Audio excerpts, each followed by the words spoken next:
México.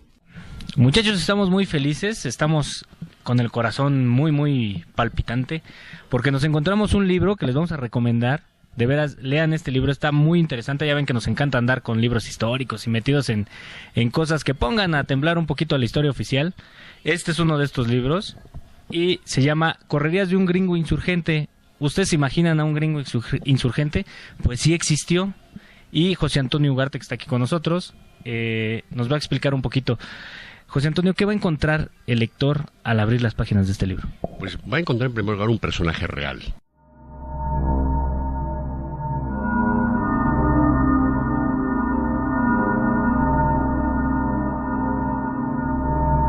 Un personaje que ha estado escondido en las galerías del tiempo, en las galerías de la historia, y que los eventos oficiales, la información oficial que recibimos nunca nos ha hablado de él, pero está registrado. Es un personaje real, formó parte de la independencia de México, sufrió lo que los héroes sufrieron, sufrió lo que los soldados y las personas que se entregaron a la guerra de independencia sufrieron.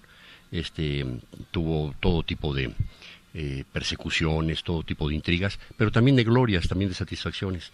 O sea, un personaje real.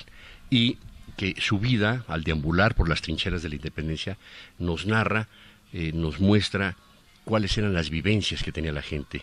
Y principalmente que era un extranjero, que por unas circunstancias que ya verán ustedes en el libro, cayó en los calabozos, en las mazmorras del ejército realista, y de ahí pudo escaparse para formar parte de la independencia. ¿De dónde alguien como tú, que está dedicado a la economía, de dónde surge la idea de buscar este tipo de personajes? Bueno, mira, yo estoy dedicado a la economía desde el punto de vista de mi trabajo, de lo que gano para vivir, pero desde el punto de vista de mis aficiones culturales, doy clases de historia de la cultura, he estado muy metido en la historia y por supuesto la historia de México me fascina. Me fascina por muchas razones, porque es parte de nuestro pasado, y así como nos gusta recordar nuestros errores, recordar nuestros aciertos para ir formando nuestro futuro, también México debe hacer eso en cuanto a su historia. Conocerse más a fondo para ver cuáles han sido nuestros escollos, nuestros problemas, nuestros obstáculos, poderlos superar y poderlos proyectar hacia el futuro. Creo que nos falta mucho eso desde el punto de vista como nación, porque esta historia ha estado muy manipulada, ha estado muy hecha por los ganadores o manejando a los intereses que en cada época de la historia se quieren manejar. ¿Por qué crees que manejen la historia así? ¿No sería mucho más rica tener millones de visiones de la historia? ¿Por qué nada más tener una visión? O sea, ¿por qué dejar fuera este tipo de personajes?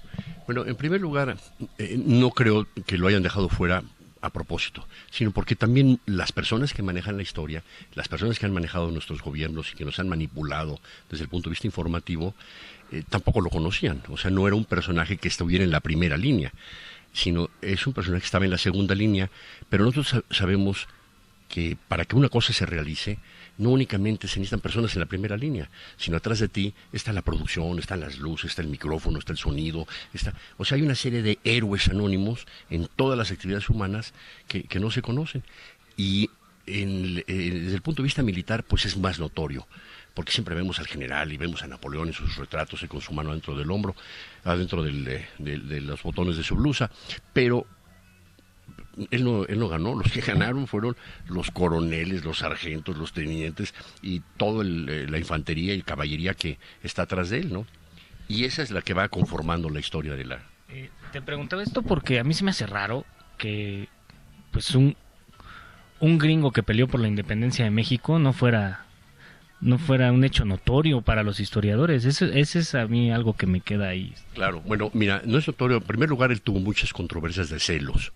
Todo el grupo de Morelos, donde él trabajó, llegó a obtener el grado de coronel, y está registrado como grado de coronel y firmado en las actas. Por ejemplo, en el Congreso de Chilpancingo, él fue uno de los electores, de los que eligió a los representantes que asistieron al Congreso de Chilpancingo, donde Morelos leyó el famoso Sentimientos de la Nación. Entonces aparece su firma en las actas, o sea, es un personaje real, el grado también es real. Pero tenía muchos celos, había mucha gente pues que no le dio mucha importancia. Y pues las circunstancias fueron haciendo que la gente que sobresale pues eran los de arriba, los de... Además, en la época de independencia, acuérdense que una vez muerto Morelos, en 1815, pasaron varios años, 4 o 5 años, casi 5 años, sin que hubiera nada, ¿no? Entonces, todos estos elementos de la historia se difuminan, se van perdiendo como una nube que va entrando a las montañas y se va esparciendo entre los bosques y desaparecen, ¿no? Finalmente. Ahora que hablas de Morelos, ¿con quién más tuvo roces este gringo que andaba ahí de revoltoso con los insurgentes? Sí, bueno, desde el punto de vista de jerarquía, pues dependía directamente de Morelos. Pero desde el punto de vista de los niveles que alcanzó, fue creciendo en niveles mayor, y luego coronel, etcétera, más o menos al parejo que Guadalupe Victoria y que Manuel Militerán, que fueron con los que más se vinculó. Y también se vinculó desde un punto de vista antagónico, o sea, peleando con él, contra él, por rencillas, por celos, con Ignacio López Rayón. O sea, estaba en ese nivel, vamos a decir, el nivel inmediato de los que manejaban la Revolución de Independencia. Pero pues yo me imagino los celos, la circunstancia de que era un extranjero, etcétera. Allende también es uno de los que en un momento dado pelea contra él, ¿no? De hecho lo captura, ¿no? Sí, fíjate que esa es una cosa muy sorprendente, cómo la historia se va ligando. Él entra siendo joven, a los 17 años, casi ya iba a cumplir 18, con una pandilla de filibusteros y contrabandistas. Entra a territorio tejano, que era de la corona española, era de la Nueva España. Y entraban a robarse caballos, a robarse pieles de bisontes y pues hacer una serie de todo tipo de travesuras, vamos a decir, ¿no?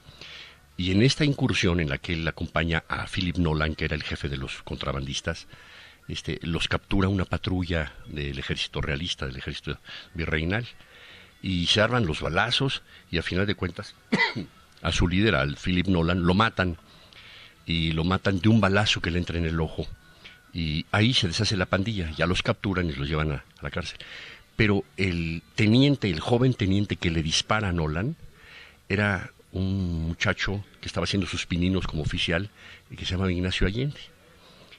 Qué coincidencia, porque Ignacio Allende después empieza a crecer en el ejército y llega a ser capitán del regimiento en Jalapa, Veracruz, y después siguen ascendiendo hasta que los encontramos años después, en 1810, en la conspiración de Querétaro, formada por la corregidora, por Hidalgo, Allende, Aldama, Basolo, Jiménez, pues todos los que forman parte de la conspiración de Querétaro, que cuando la descubren se precipita el grito de independencia, ¿no?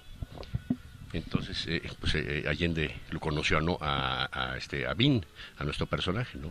Ahora, el libro está lleno de dichos. ¿Nos puedes decir por qué le enseñan al personaje, los personajes cercanos al personaje, por qué le enseñan de la vida de México y de la vida en general con dichos? Bueno, porque yo creo que el pueblo tiene una gran sabiduría a todos los niveles.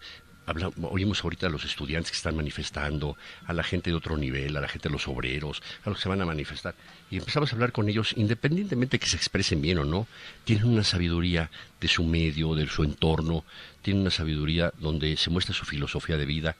En fin, entonces la filosofía de vida del pueblo mexicano, sobre todo en aquella época que era el 90% vivían en los medios rurales, o sea, en el campo, eran campesinos, agricultores, labriegos, ganaderos, en fin, todo tipo de actividades primarias.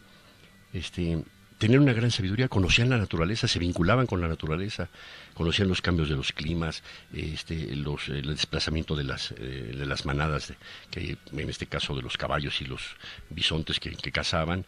O sea, tenían un contacto más estrecho que nosotros con la modernidad hemos venido perdiendo, ¿no? Ahora estamos más ligados al Nintendo y a los botoncitos con los dedos y no percibimos la naturaleza. Entonces la pregunta es cómo le expresas a alguien o cómo el pueblo le expresaba a alguien su sabiduría sobre la naturaleza, sobre la vida, sobre las costumbres, sobre el comportamiento.